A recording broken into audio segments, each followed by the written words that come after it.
na ko, tanaw na ko sa kong balay, wala na. Pero wala ko kasabot sa kong gibati. Sakit man paminaw, pero mugda pa siguro sa Ginoo ni. Nga, bungkagong di siguro ang panimalay gyud. Tungod ani nga wala na may balay. Nagkuan na lang mi sa daplin para nailay matulugan.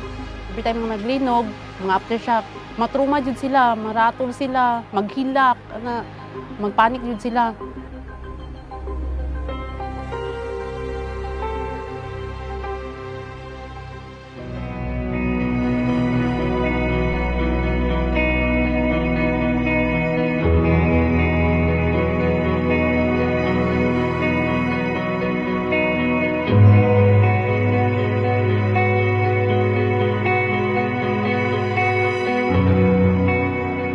Ako na kahit itong tabang sa muas.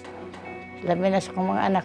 Nalipay ko sila ganyan na pag-abot na ko. Nai habol, nai kanang banig, nai bugas, nai mga grocery. Dako nagkikaito nilang kalipay. Nag-ilog ko silang duha sa habol kay bago daw kayo. Katabang sa among pang-adlaw-adlaw, like bugas, na grocery, tapos tong mga gamit, like banig, musket, kailangan dyan na mo ron kay tungod ani nga wala na may balay.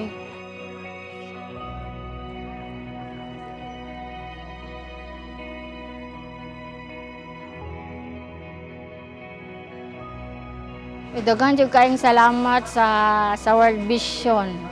Kay bisan tuod dili nami covered area.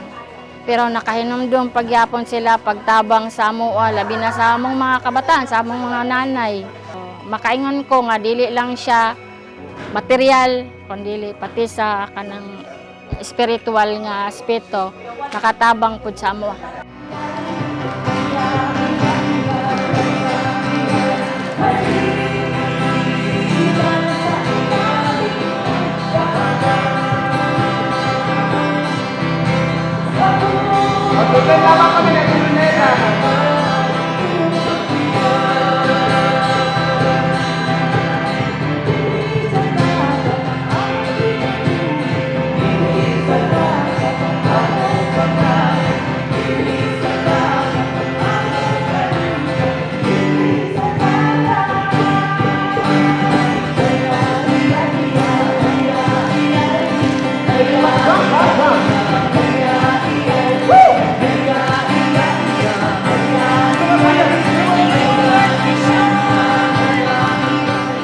Salamat, World Vision.